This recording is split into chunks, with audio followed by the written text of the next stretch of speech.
ini kan tokoh dua ini kan semua pernah dekat dengan Gus Dur. Kenangan-kenangan apa yang membekas sampai sekarang tentang Gus Dur gitu, mulai teladan sampai keramat nih ya. Kita kan NU ya perlu ada cerita keramat. Kan beliau berdua. Gus Dur itu keramatnya satu, nggak pernah mikirin uang. Bisa diceritakan ya? Ya nggak mikirin uang. Nah Gus Dur kemana-mana nggak butuh uang, nggak ada yang ngurus. Ada yang nyambut. Tapi Gus Dur selalu dapat uang. Tapi ketika dapat uang juga nggak mikir. Saya kiai kantong bolong. Pernah menyaksikan di mana misalnya? Ya bukan menyaksikan, kalau saya dikasih ya. Tolong diantar ke siapa? Diantar kemana? Pernah.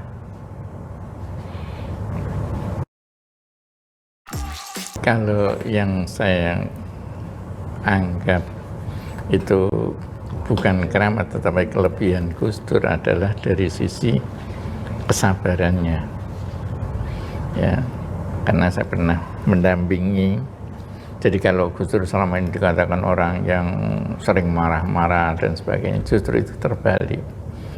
Saya mendampingi Gus Dur dari Jakarta, ingin ke Magelang ketemu Mbah Abdurrahman Hudori. Saat itu karena PKB mulai ada saingannya, yaitu PKNU. Gitu. Nah, Mbah Dur itu menjadi salah satu yang disepuhkan di PKNU. Nah, inginnya Gus Dur ingin yang artinya apa ya, konfirmasi masalah PKB ini bagaimana biar tetap besar. Saya dengan Pak Irman saat itu mendampingi Gus Dur naik pesawat Pak dari Irman itu Irman Suparno. Iya, Menteri Transmigrasi. Ya, dari Jakarta turun ke Jogja. Padahal sudah sepakat itu Mbah Abdurrahman Hudori ya akan menerima jam 9. Terus ternyata ketika pesawat itu mendarat di Jogja jam 7:30 kalau tidak salah. Pagi ya.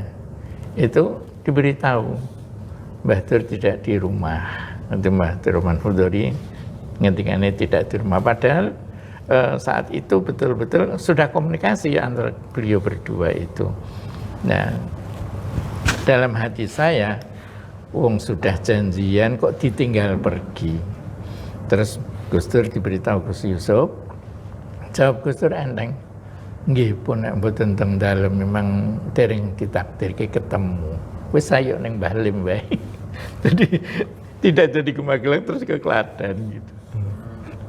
Nah itu artinya tidak ada emosi sama sekali, artinya ada perasaan atau ekspresi marah itu tidak ada sama sekali. Yo memang turun ditakdir ketemu kali Ki Abdurrahman Hudori, yuk ning Klaten bae wis. Ya itulah, jadi saya melihat berarti Gus Dur itu punya kesabaran yang tinggi sehingga tidak mudah emosi. Jadi keliru kalau orang mengatakan Gus Dur mudah emosi, nanti keliru. Itu kesimpulan saya bahwa banyak ya kejadian-kejadian. Nah terus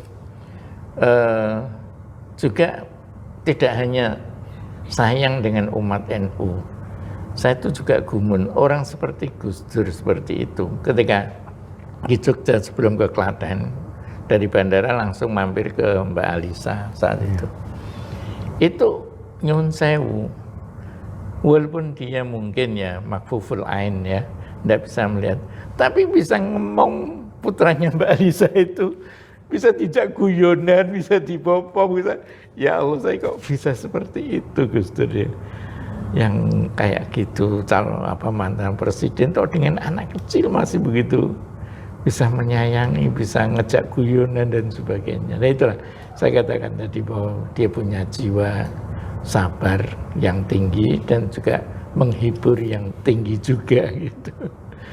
Makanya enggak pernah pidatonya Gus Dur kok marah, enggak, mesti menghibur. Meskipun itu ditujukan kepada seseorang atau orang-orang tertentu, tapi menyampaikannya dengan cara guyonan gitu. Gus Dur itu punya Di Indonesia itu cuma punya bahasa dua. Satu bahasa Indonesia di Indonesia dan satu bahasa Kromo Inggil. Itu tidak pernah pakai bahasa Jawa Ngoko, bahkan terhadap anak kecil pun. Masuk gitu. Menyaksikan sendiri. Lah kok menyaksikan sendiri mana yang bentine ya roh. Maksudnya di waktu itu kan Gus Nawi posisinya masih anak muda gitu. Enggak pernah. Ya sama saya ngomong bahasa Jawa kayak bahasa Jawa halus. Oh. Betul, saya merasakan waktu saya sowan dengan Gus Nadif Zuhri untuk mendirikan PKB di Jawa Tengah. Gus Dur ya menyikapi waktu itu yang saya sebagai wakil ketua di PWNU, Gus Nadif sebagai Katib Suriah PWNU. Ketika menyampaikan ini, bahasanya Gus Dur leres. Tidak ada, yus kowe wis ngurusin ndak, tapi Jawa Tengah PKB kula serahkin jenengan. Bahasanya seperti itu. Ya. Jadi artinya walaupun dia posisinya sudah menjadi Dewan Suro ya waktu itu ketua umum Dewan Suro. Ya, iya seperti itu, betul. Memang sangat menghormati dalam berkomunikasi itu, sangat hormat menghormati orang lain. Apa pelajaran lagi Gus Nawi yang dirawat Gus Dur, dibesarkan? Ya Gus Dur itu nggak pernah bisa lihat penderitaan, walaupun bohong. Maksudnya? Jadi misalnya ada tamu cerita tentang, udah tahu tamu itu bohong, tapi dikasih sangu. Oh gitu. Loh iya itu Gus Dur. Kayaknya gitu, Gus ini ku bohong, ini ku goro. Ya. Ya pun lah, tugasnya dhek goro, tugasnya kula ngenehi. Saya pernah juga itu waktu itu dengan sekretaris PWNU saat itu, yaitu Pak Nasuha Mahali. Dia ke taman waktu dia baru saja mendapatkan hadiah dari Magsaysay dulu itu. Apa? Dari apa? Dari Filipina itu. Itu apa ya? Kayak Nobel gitu lah. Nobel, dia Nobel. Terus tiba-tiba ada orang datang mengaku orang Malaysia dan mengaku ayahnya dia sahabat Mbah Wahid Hasyim gitu. Ya dalam rangka syukuran untuk mengakrabkan silaturahmi itu, ya diawali dengan mengadakan pesta, diundang, Gus Dur diundang gitu. Terus tapi hari berikutnya sudah mulai pinjam uang gitu, pinjam uang sekali dikasih, sekali dua kali dikasih, sampai yang ketiga kali diingatkan Gus Dur, Gus apa orang itu nggak nipu Gus? Jawabnya dengan enteng, ngerti aku nek dene nipu aku. Ngapusi. Tapi udah keluar berapa saat itu 600 juta gitu, ketinggalan 600 juta. 600 juta dia dari Filipina itu. Tapi kan Jadi Gus Dur itu tahu pelajaran, dan itu saya sering pakai. Kita sering pakai. Ada orang bohong itu bukannya kita nggak ngerti. Dan kadang dia semakin pede karena dipikir itu Gus Dur nggak ngerti. Dan saya juga kadang menikmati kalau sekarang misalnya saya dalam posisi sekarang ada orang juga dia merasa lebih hebat atau apa, jadi bohong, saya menikmati itu. Ya syukur. Jaluk sangu, ya sangu. Saya kadang tak contoh juga. tapi kan yang buat nyawanya ada. Lah ya itu untungnya Allah itu milih saya yang kebagian nyangoni, bukan yang disangoni.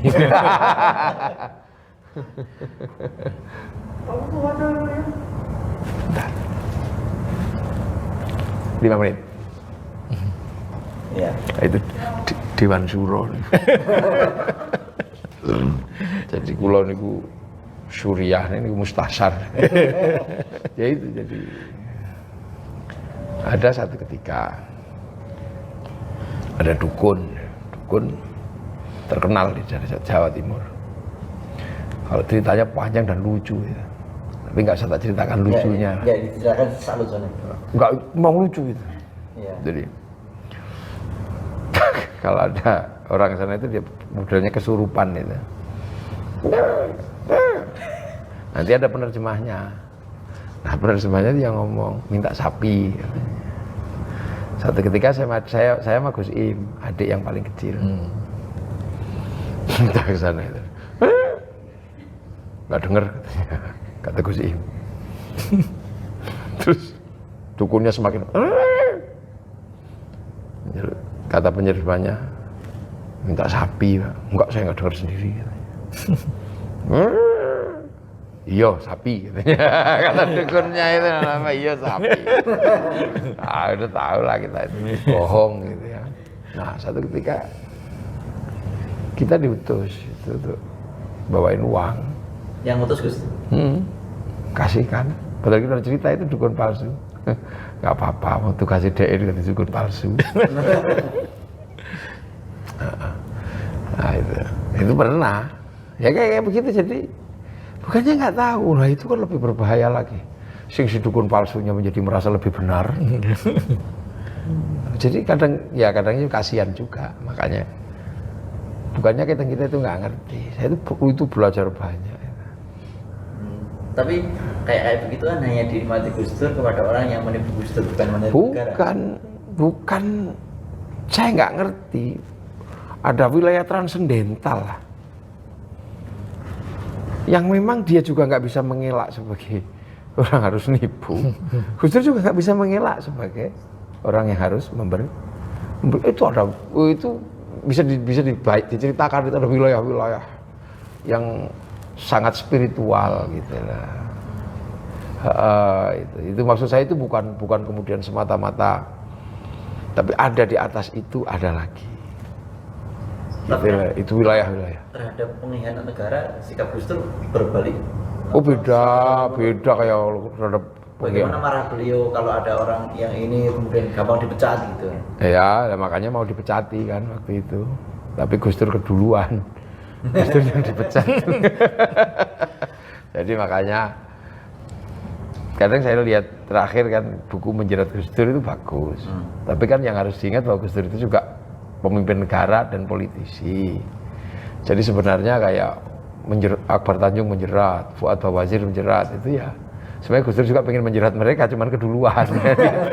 Itu makanya itu kan jangan dilihat sebagai sesuatu yang statis.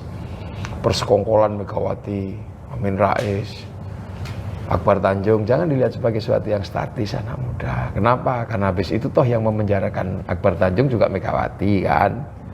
Artinya politik itu dinamis. Jangan lagi kemudian dikotomi HMI, PMII.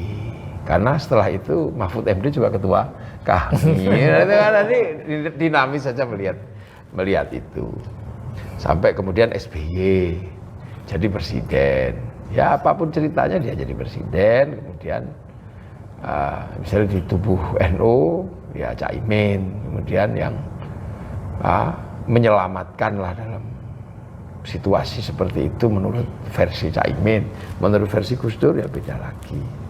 Nah sekarang kemudian ada cerita tentang karma Gus Dur terhadap Pak SBY karena kudeta sama Pak Muldoko, ya itu dinamis, makanya nggak usah terlalu kemudian ini pengkhianatan.